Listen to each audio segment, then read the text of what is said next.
High সবাইকে, অনেকদিন ধরেই ভাবছিলাম আমি উইন্টারে কি কি স্কিন কেয়ার করি সেটাই তোমাদের সাথে শেয়ার করব। তো আজকে অ্যাট লাস্ট আমি নিয়ে এসেছি। তো আমি আমার মুখটা ক্লিনজিং করে চলে এসেছি। ফেস ওয়াশ করেছি এই গ্ল্যামফেডার রাইস অ্যান্ড সেরামাইড ফেস ওয়াশটা দিয়ে। তো ভীষণই ভালো, এটা করা হয়ে গেছে। তো এবার আমি যেটা করব, এবার আমি হচ্ছে একটু এই মিস্টটা দেব। এটা হচ্ছে অ্যালস গুডনেসের রাইস ওয়াটার, এটা ভীষণই ভালো।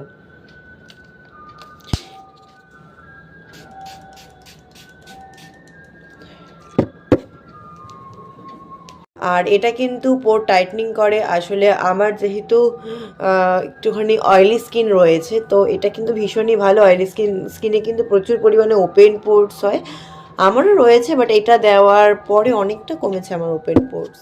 এটা ড্রাই হয়ে গেছে। এরপর আমি আর একটা টোনার দেবো এর উপরে, সেটা হচ্ছে ডট অ্যান্ড কির এই ওয়াটারমেলন টোনারটা।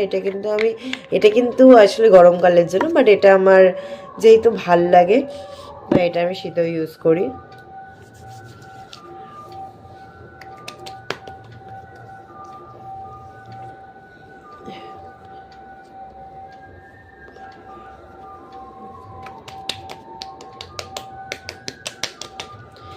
ডান। তো এটা ভালো করে ড্রাই হয়নি, তারপর আমি নেক্সট স্টেপে যাব।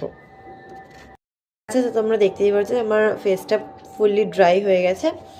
এবার আমার টোনারের পরে আমি এবার লাগাবো সিরাম, যেটা হচ্ছে ডট অ্যান্ড কির। আমি অনেক সিরাম ইউজ করেছি, বাট ডট অ্যান্ড কির এই সিরামটা ভীষণই ভালো, মানে আমার ফেসের জন্যই আমার মনে হয় তৈরি করা।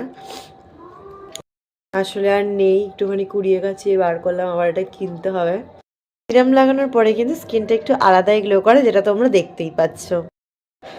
আচ্ছা, তো তারপরে আমি ময়েশ্চারাইজার মাখবো, সেটা হচ্ছে ডট অ্যান্ড কির এই ওয়াটারমেলন ময়েশ্চারাইজারটা।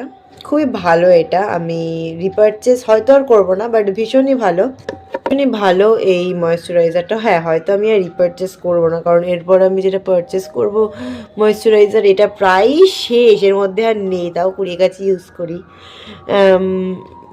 এরপরে যেটা রিপারচেস করবো সেটা হচ্ছে পন্ডসের সুপার লাইট জেল ময়েশ্চারাইজার। ওটা ভীষণ রিজনেবল আর ভীষণই ভালো আমি শুনেছি। তো দেখা যাক, আর যদি ভালো না লাগে তাহলে আবার এটা ইউজ করবো।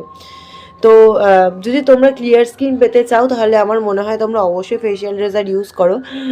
এটা আমি হুট করে বললাম, কারণ অনেকেই আছো যারা ফেশিয়াল রেজার ইউজ করো, বাট তাদের 18 হয়নি, আর তারপরে ব্লেম করো যে আমার মুখে তো অনেক পিম্পলস হয়েছে, এটা হয়েছে ওটা হয়েছে। আমার মনে হয় একটা এজ থাকে সব কিছুরই, এজ মেনটেন করে সেটা করা উচিত। তো যাই হোক, আমি নাইট ক্রিমটা মাখছি dot and key cica calming skin